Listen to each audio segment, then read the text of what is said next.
नमस्कार, आप देख रहे हैं राजपथ न्यूज। मैं हूं कृष्ण कुमार दुबे। राजपथ न्यूज में बात कश्मीर की, जम्मू कश्मीर की और पूरे जम्मू कश्मीर लद्दाख टेरिटरी की 370 हटने के बाद किस प्रकार की केंद्र सरकार की योजनाएं है और कितना उनको समर्थन राज्य में जो शासन चल रहा है, राज्यपाल शासन, उसका उनको सपोर्ट मिल रहा है, जनता कितना विश्वास करती है, ये जानने की कोशिश करेंगे।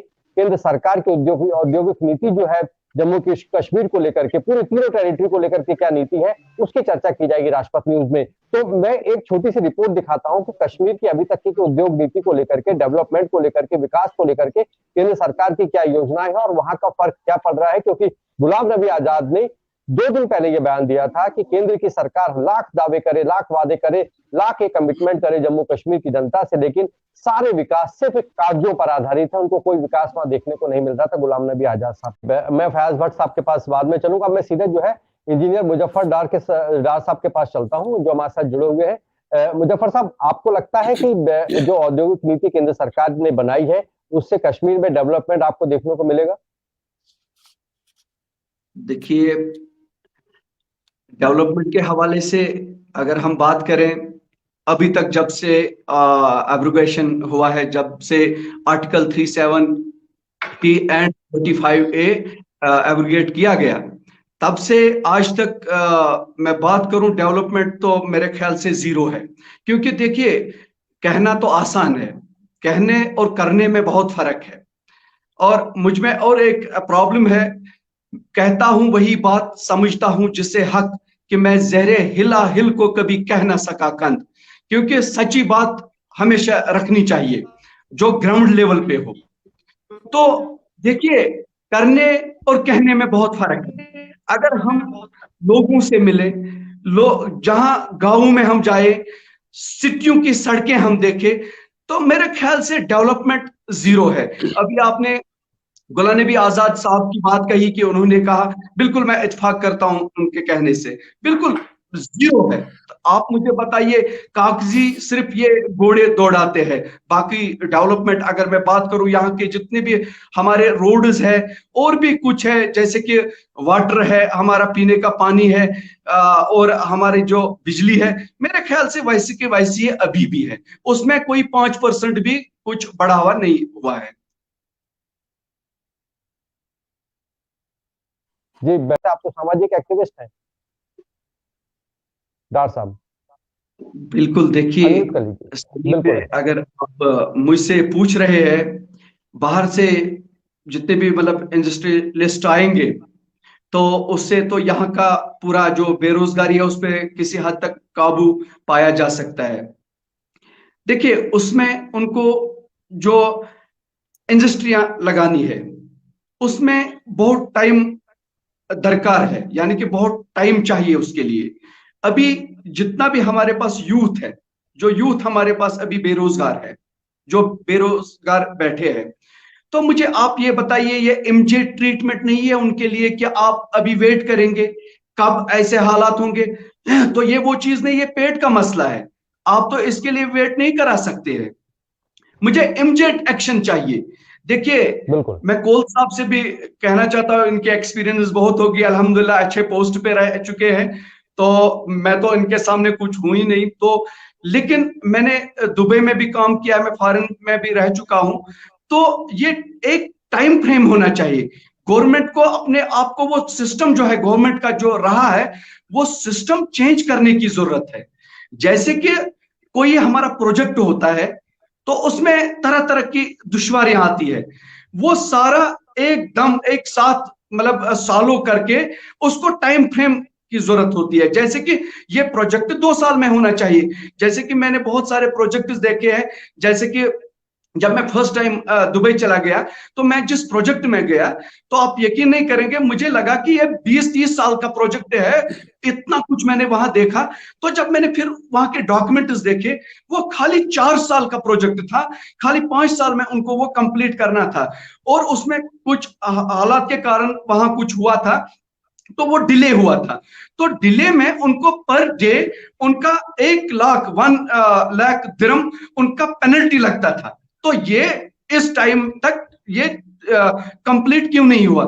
ऐसे ही देखने की जरूरत। देखिए, अभी तो मैं देख रहा हूं डेवलपमेंट डेवलपमेंट, मेरी उम्र भी चली गई, तो अब क्या करना है उस डेवलपमेंट को बाद में? तो अभी कोल साहब फरमा रहे थे कि हाँ फिर इनको बाहर का रास्ता दिखाएंगे, जो अहला इक्तिदार में बैठे हुए लोग, ये तो अपना 5 साल 10 साल तो निकालते हैं, लेकिन जो मेरा टाइम बर्बाद हुआ, जो लोगों का टाइम बर्बाद हुआ, तो वो वापस कैसे आ जाएगा? मैं उसकी बात कर रहा हूं। चाहे इक्तिदार में, चाहे बीजेपी हो, आरएसएस हो, नेशनल हो, कोई भी हो, मैं हर एक पे यही सवाल करता हूं कि टाइम फ्रेम और कुछ करो ग्राउंड लेवल पे। आप मत सो, आप जीत के, तो इन्होंने अभी अच्छी बात फरमाई कि जैसे कि ये जीत के आते हैं तो फिर इनके पास बस सिर्फ ट्रांसफर का ही रहता है, उसी से तो पता चलता है कि ये इसमें पावर है, ये सताते हैं लोगों को, बस इतना ही। मुझे बताइए आज तक जो हमारे पास बिजली रही है, तो उसमें कौन सी डेवलपमेंट आज तक हुई है? जब से मैं भी मतलब मेरे ख्याल से पैदा हुआ हूं, वैसा का वैसा ही सिस्टम है अभी। जैसे कि अभी पानी में, टाउन में रहता हूं, चाडोरा टाउन है, बडगाम में ये इलाका है, ये टाउन एरिया है। तो आप यकीन नहीं करेंगे, मैं 2 साल से चीफ इंजीनियर से राब्ते में हूं, यहाँ का एग्जाम जो पीएचई का है, उससे बहुत बार मैंने मीडिया के वसादत से भी उन तक बात पहुंचाई। आप अगर देखेंगे वो पानी है क्या, मेरे ख्याल से आप यकीन नहीं मानेंगे कि मतलब वो मतलब फेंकने के काबिल भी नहीं है, मतलब इतना गंदा पानी। और हमारे 2700 कुछ रुपए सालाना उसके जो है मतलब देने पड़ते हैं गवर्नमेंट को। तो आप मुझे बताइए, क्या आप ये भी देखिए हमारा जो हमारे एम्प्लॉयज है उन पे कितनी सैलरी जाती है हमारी, और उनका काम देखिए जीरो है। मैं इसके हित में हूं कि गवर्नमेंट के जितने भी एम्प्लॉय है, मैं खुद भी एम्प्लॉय रह चुका हूं यहाँ, गवर्नमेंट एम्प्लॉय, मैंने फिर बाद में रिजाइन कर दिया, लेकिन एक जवाबदेह बनाना चाहिए एक कर्मचारी को, खाली कर्मचारी को नहीं, जब ऊपर का सिस्टम जवाबदेह नहीं है, तो मुझे ये बताइए नीचे का जो कर्मचारी है वो कैसे जवाबदेह, उसको कैसे बनाए, जब ऊपर से सिस्टम ही खराब है। सिस्टम चेंज करने की जरूरत है। चलिए, इतना वो नहीं होना चाहिए, डिले नहीं होना चाहिए। बिल्कुल। अकबर अली डिले हो साहब, जाता मैं है सर। अशोक सिंह जी के, बिल्कुल अशोक सिंह जी के पास चलता हूं कि अशोक जी, सबसे बड़ी समस्या यही आ रही है कि जो है जितना ज्यादा डिले होता है, इतना ज्यादा काम होने में इतना टाइम लग जाएगा। फयाज साहब ने भी से हालांकि नहीं जुड़ पाए हमारे साथ में, मुजफ्फर डार साहब ने ये भी कहा कि पूरा समय निकल जाएगा, उम्र ही चली जाएगी, तो जो टाइम चला गया वो कैसे ठीक होगा? तो आपको लगता है कि प्रशासनिक स्तर पे आने वाले समय में सुधार जरूर देखने को मिलेगा? अशोक सिंह जी। सर दुबे साहब, बड़ा मजा आया, कौल साहब ने बड़े अच्छे तरीके से हर चीजें एक्सप्लेन की, और लगता है कि हर एक आदमी जब आपके माध्यम से ये सुनेगा तो उसके जहन में जरूर ये चीजें आएंगी कि अभी हमें स्लीपिंग इंजीनियर नहीं चाहिए, स्लीपिंग डिप्टी कमिश्नर्स नहीं चाहिए, स्लीपिंग चीफ इंजीनियर्स नहीं चाहिए, हमें चाहिए काम। और काम के हिसाब से एक्टिव इंजीनियर चाहिए। एक्टिव तो नहीं बन जाएंगे, ना द टाइम है इस काम, वो शुरुआत हो चुकी है।